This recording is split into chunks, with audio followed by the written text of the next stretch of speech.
Hey everyone, welcome back to another Entrepreneur Hustle video.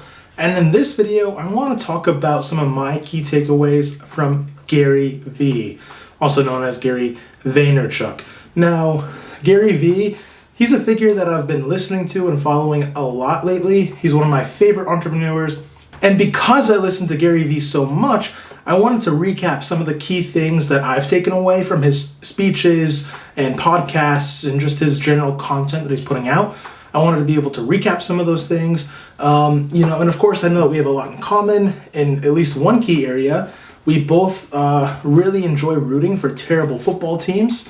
I have been a lifelong Detroit Lions fan, never been to the Super Bowl, never won a Super Bowl. Last playoff win, I think when I was, 2 years old, and I'm 31, and it's been bad.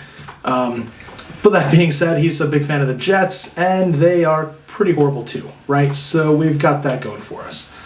But that being said, let's get into it. Let's get into what are some of the key things with Gary V. If you don't know who Gary V is or Gary Vaynerchuk is, do yourself a favor, Google him, YouTube, TikTok, LinkedIn, find some social media platform and you're going to find his presence. And I guarantee you that if you actually have any sense of wanting to be an entrepreneur, I feel like he's going to be able to help you in some capacity. He's a really interesting figure, and he's really added a lot of value to my life and inspired me in a lot of ways. So again, I wanted to be able to have this video kind of recapping what some of those things are. So number one, one of the biggest things that Gary V, or the impact that I had, was his relationship with grades when he was younger.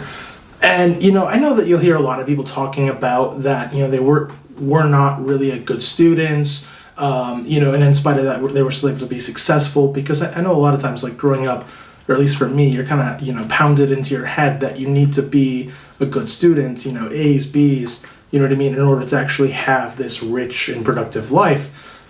But what was really interesting to me was like his understanding from an early age that if he failed in school, or if he got D's and F's, or just, generally underperformed academically, he had enough self-awareness to say, you know what, like that's not what I want to excel at. I enjoy my, even as a kid, he was talking about a lot of the business pursuits that he had, from selling baseball cards or lemonade or door-to-door, ripping up flowers, in somebody's yard and selling them back to them, right? So he kind of talks about his passion and self-awareness about being able to enjoy business. And, he seemed to be able to actually really make that connection that even though, school wasn't something that was going well for him, and that there was certainly a certain amount of judgment from some people in his life because of that, he was not able to doubt what he wanted to achieve or his own self-worth.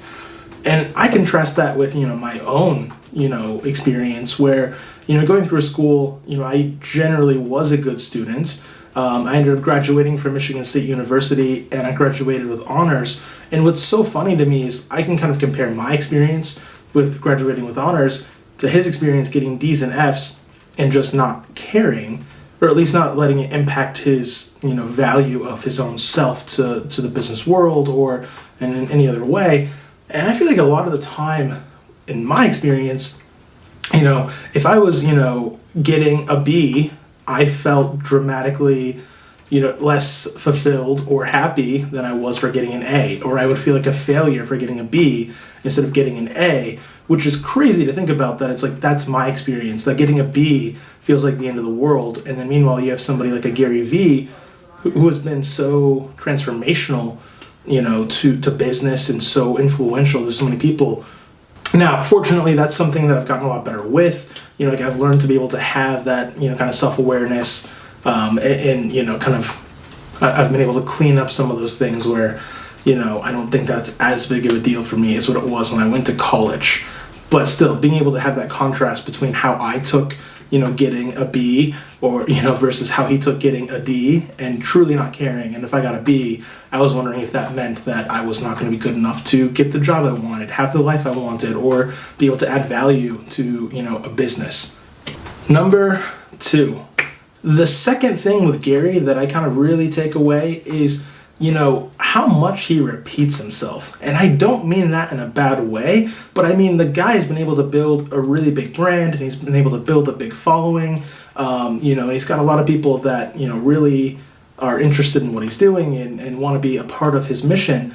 But that being said, there are some just core messages where if he talks about, self-awareness, right? Being able to match your aspirations with your hustle, or, being able to, start flipping to be able to actually have that be your thing that, sustains you to be able to have the business that you might want to have. There are just a lot of points where they're not necessarily new things. He might find different ways to package them. He might package it differently on LinkedIn. He might package it differently on a podcast. He might package it differently, based on a conversation that he's having or a speech that he's giving. But for the most part, it's really the same message. One of the takeaways in that case, for me at least, is thinking that a lot of times I think if I say something once or twice in a piece of content, I feel like, okay, the message is out there. I've said it once or twice, I don't want to beat this dead horse. But, you really have to keep in mind that, when you're kind of communicating to an online community or you're communicating with social media, that if you're saying these things, once or twice or 3 times, that a lot of times, you're not reaching the same audience again and again. And if you are reaching the same audience again and again, it's likely people who are specifically seeking you out. Maybe your mom's following you on Twitter and YouTube and all the social platforms. Maybe she's going to hear your message 9 times a day, but your average user that you're connecting with is not going to be seeing that 9 times a day. So I think that's something really to keep in mind, that you can keep hitting the same message and keep repackaging it in different ways and kind of being repetitive, but still unique, and still be able to create a lot of content. So I think that was a really interesting perspective to me. And another variation on this is really the idea that even if the same person, by the way, who maybe isn't your mom, if they happen to be listening to the same piece of content 9 times in a row, or let's say 9 different days in a row they hear your content, they might hear it differently on the 9th day than they did the first 8 days that they were listening to you. Maybe there was a certain speech that happened. Maybe there was a death in the family. Maybe there was something that changed within them, either emotionally or physically, or a set of circumstances for them or somebody else. Something could have changed where they're hearing that message differently, where all of a sudden that 9th time that they hear it is the time that it changes, which I feel like that's really powerful in and of itself. So again, keeping in mind, if you're repeating yourself, you're likely not hearing the same audience. But even if you are, you could actually be speaking to them, even if it's the same message. You can kind of be speaking to a different version of that person that might be ready or in a place to receive the message where they previously weren't potentially ready to do that. So I think that's good to keep in mind. Number 3, I want to just talk about, of all the things I've listened to Gary Vee talk about, and he's had a lot of good nuggets of information, but I feel like one of the biggest ones, and it feels, almost a little obvious after you hear it, but I really liked his take on being able to create contextual creative. So contextual creative meaning if you want to be able to have a LinkedIn post, the idea that you can actually within your own community, let's say you happen to live where, there's a big corporation, or, in a certain address, if there's a big school, if you live in a college town, the idea that you can basically narrow down your advertising to where that school is or where that business is. The fact that you could literally say, hey, are you graduating from Michigan State, in a couple months? And right off the bat, if you actually time that advertisement with literally being able to narrow down, it's East Lansing, it's where the school is located, you know what I mean? So then you're actually calling them out from a time of when they're graduating, you're calling them out for the actual specific school, and then all of a sudden there might be somebody listening to the ad that thinks, I do happen to go to Michigan State. Yes, I am happening to be graduating, this fall or spring or whatever the case might be.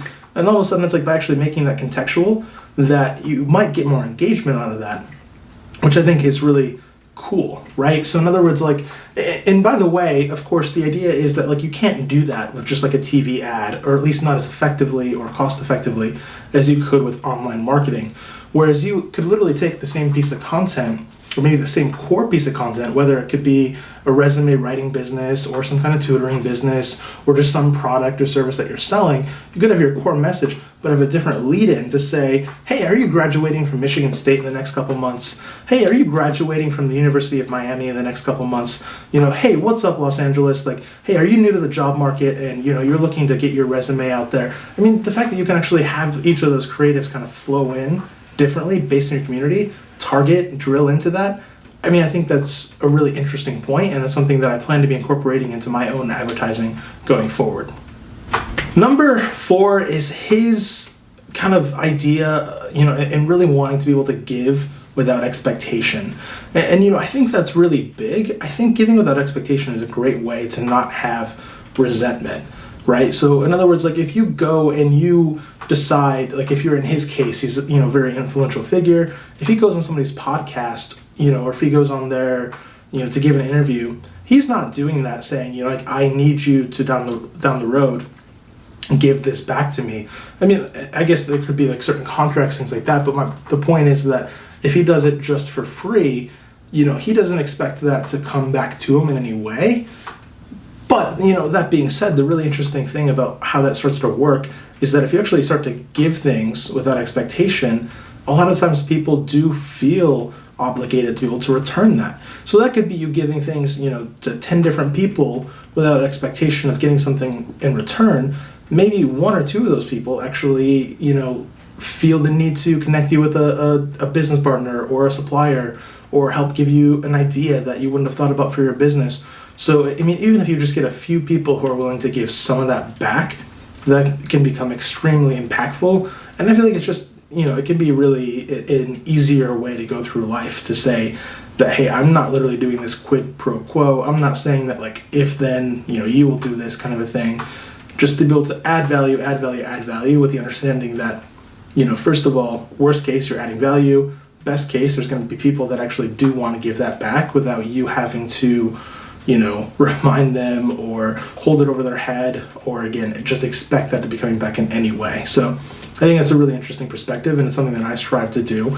And it's by no means something that I'm perfect at enforcing, but it is something, an ideal that I am trying to hold myself to. Number 5 is giving away all of your best material for free. And I think this kind of ties back to being able to give without expectation in a lot of ways, but I know that for a lot of people it can be really tempting to want to monetize quickly. So if you get a big following on YouTube, the question might be, okay, what course can I sell them, to be able to make as much money off of this as I can right now? Or can I sell them a premium subscription? Or, just things along those lines. Whereas I think if you actually focus long-term on being able to build your brand, if you actually focus long-term on being able to just give that content away for free, that you're going to be able to get a lot more almost in the long run for doing that. But once again, kind of tying that back to number 4, giving without expectation, even if that doesn't happen, I feel like there's a lot of pride to be able to say, like you are like doing the best you can to be able to add value to people's lives. You're giving that best content. And again, knowing that in the long run, statistically speaking, that's likely going to work out really well for you. So I feel like that's a really interesting thing. And again, it's something that I'm aware of right now. I've got, different, channels I'm doing. So I've got this channel, I've got Excel Better, and in Excel Better, I want to be able to give, all the best tips and tricks that I've learned, from using Microsoft Excel in corporate offices over the last 8 years of my career. I want to be able to give all of that away for free. And that being said, if there are people who actually say, this was great information, great videos, but I want to be able to hire you to, go over this problem one-on-one, or, hey, this was really great stuff, but I don't have time to complete this project, but you're obviously an expert. I want to hire you to just complete this project. I feel like that's great, but that's a part of being able to build that brand and just be able to just completely flood the market with as much value as you possibly can bring to the table, with the understanding that a lot of that's going to come back to you, right? Just don't expect it, of course. Number 6 is the idea of just loving the process. Like, I know it can be really tempting to just, decide that you want a certain goal and that you're going to suffer and struggle and be miserable until you get that goal. But it's really interesting because it's possible to do that, and it's possible to achieve that goal and still be completely miserable. And I think it's also really important to understand why you even want to achieve that particular goal, right? I mean, like, do you want to just, get a mansion or live in a certain zip code just to impress other people, right? I mean, like, is that really what's driving you to do what interests you? What if you decided to write a blog and travel the world, and that means that you never make more than $50,000 a year, but you get to do it on your terms, right? Let's say that every single day you love that process. It's something you don't want to retire from. You wake up and you love your life, right?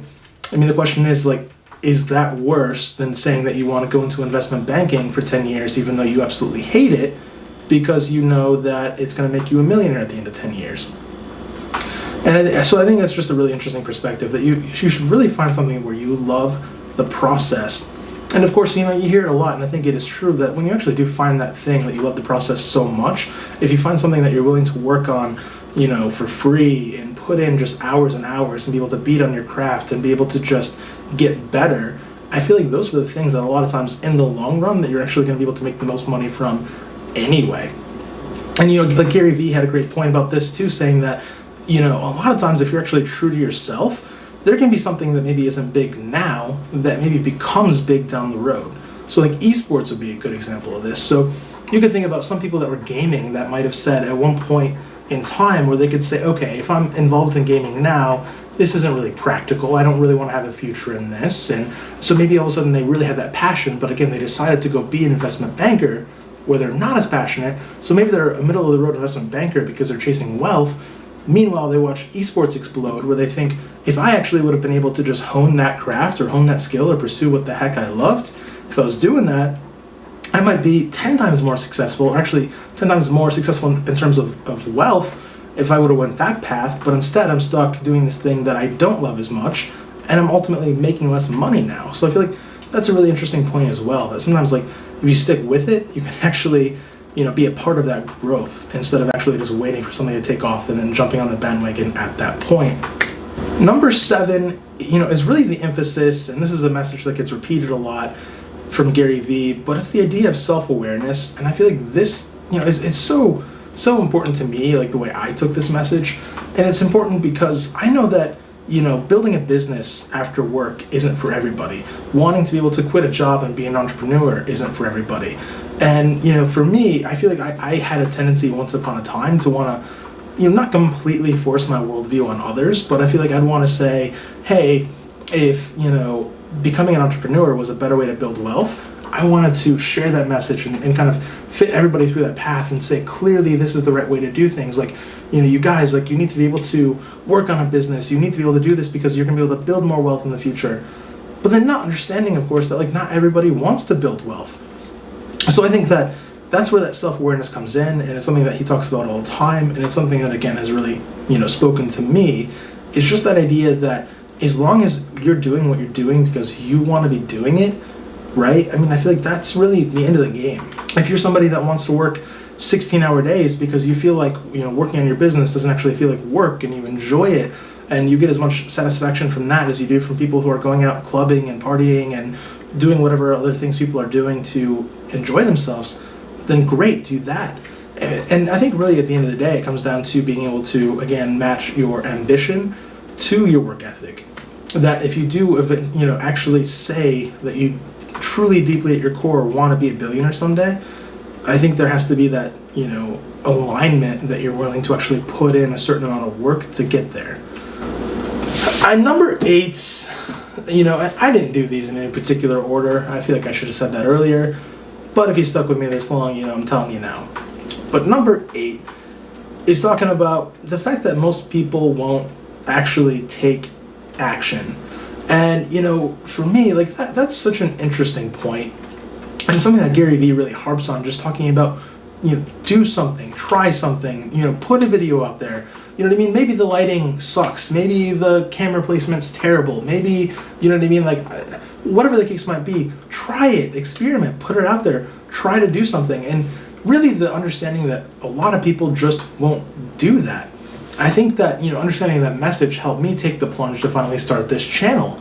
And messages like that helped me kind of take the plunge to finally buy domains or build websites or try to start a business or a series of businesses, because, I don't want to be a part of that community or a part of that group that is just not doing it or thinking about it without ever actually, doing it. The person who's standing around the pool really thinking that they wanted to swim, but they're too afraid to jump in. Like, I don't want to be that person, right? I would rather jump in and actually figure out, am I going to swim? Is this going to work? Is there a lifeguard on duty? I hope so.